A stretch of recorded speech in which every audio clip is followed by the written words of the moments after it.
you think it's not irresponsible for the president of the United States, the person with the biggest megaphone in pretty much in the world, to say that there is voter fraud happening in California with no evidence to actually back up what he's saying? You don't think that's irresponsible? I think there's evidence, and I don't think it's irresponsible. But what evidence do you... Brian Tyler Cohen faced off with MAGA commentator Katie Zachariah on CNN's LX Mickelson show, and things got intense fast.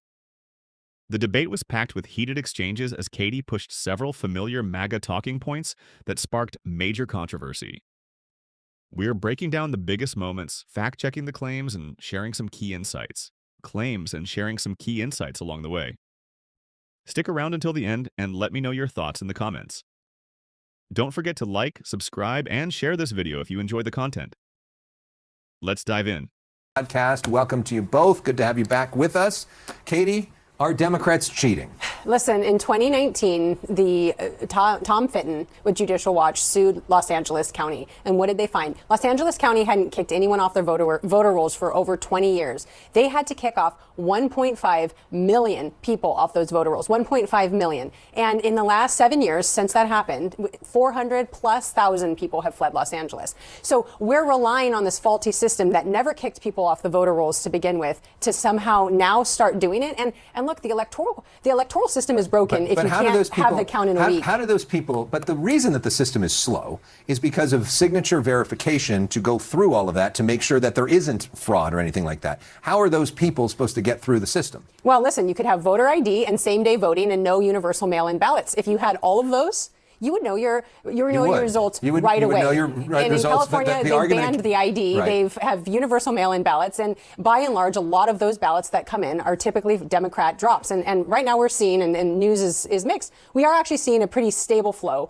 of Pratt, Rahman, and Karen Bass. However, this is something that needs to be looked at because it should not take over weeks and weeks and weeks to get this. And Nithya Rahman is gaining on Pratt every day. Today, she gained 12,000 votes on him. She's now 20,000 votes behind Spencer Pratt. A couple days ago, she was 40,000 votes behind. Do you think that this is a flawed system?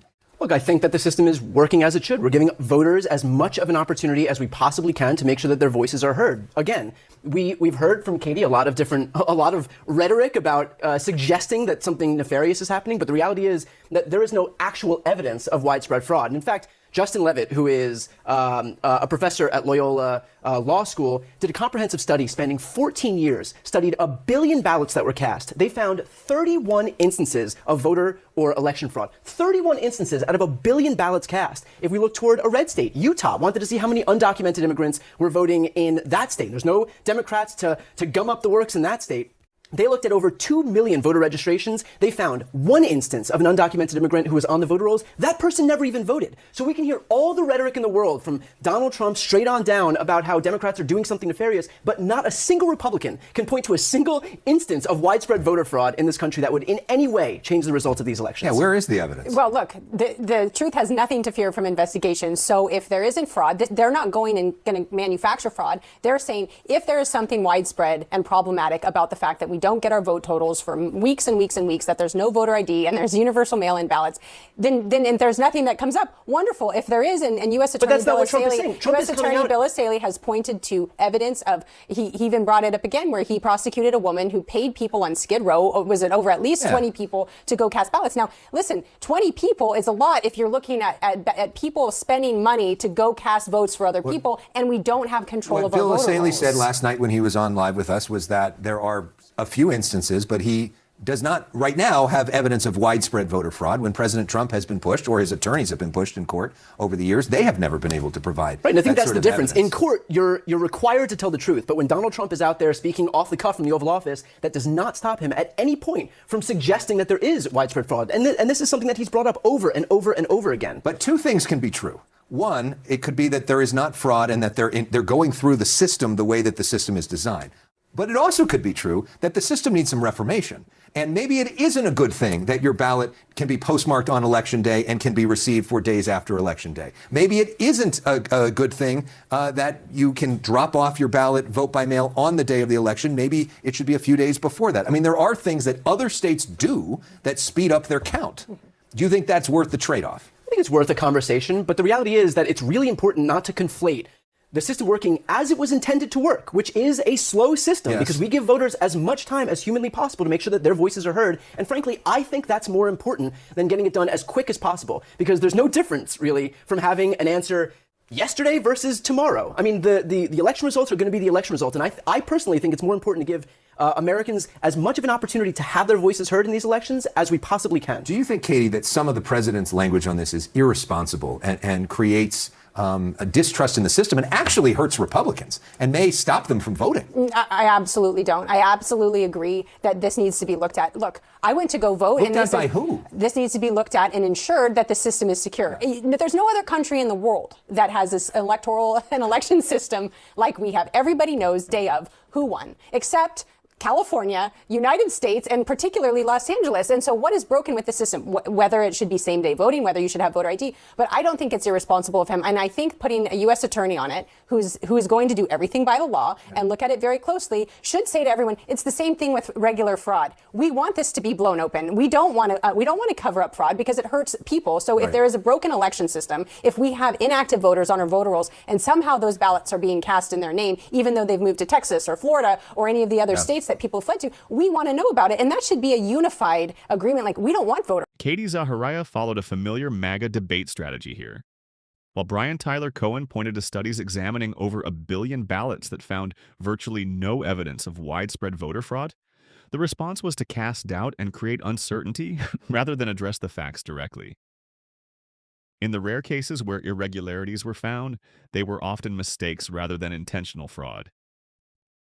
The bigger issue is access to voting. Bryan argued that taking an extra day or two to count ballots accurately isn't a problem, but many MAGA voices continue pushing for stricter voting rules and limiting voting to a single day. Since U.S. elections are held on Tuesdays, that can make it harder for working people to cast their ballots. Fewer voting opportunities generally mean lower turnout, and that's why these restrictions remain such a controversial topic. What do you think? Drop your thoughts in the comments below. If you're enjoying the breakdown, be sure to like, subscribe, and share this video so more people can join the conversation. You don't think you think it's not irresponsible for the president of the United States, the person with the biggest megaphone in pretty much in the world, to say that there is voter fraud happening in California with no evidence to actually back up what he's saying? You don't think that's irresponsible? I think there's evidence, and I don't think it's irresponsible. But what evidence do you have? I've named some, and I'm sure you said we're that voter gonna rolls haven't been cleaned up, but that's not the same as widespread voter fraud. If you are not regulating who's going to the ballot box, you are going to inherently get unfair demographic. Look, Democrats, by and large, surge. Ramon has come up a ton in these last ballot drops. Because those are mail-in ballots, and those are disproportionately and overwhelmingly used by Democrat voters, because Donald Trump... A lot of Republicans have started... No. The reality is Donald Trump has denigrated mail-in voting, and so that's why Democrats are more likely to use it than Republicans. He reversed course, and it's a big part of why he won in 2024 is because he said vote early. I mean, he understood that this was an important... He still raises questions about mail-in ballots all the time. He just signed an executive order. He just signed an executive order trying to ban mail-in voting. And many members of the party are frustrated by that because they have said that it sometimes hurts them. Until you can pass legislation either on a federal level, which will be the Save America Act,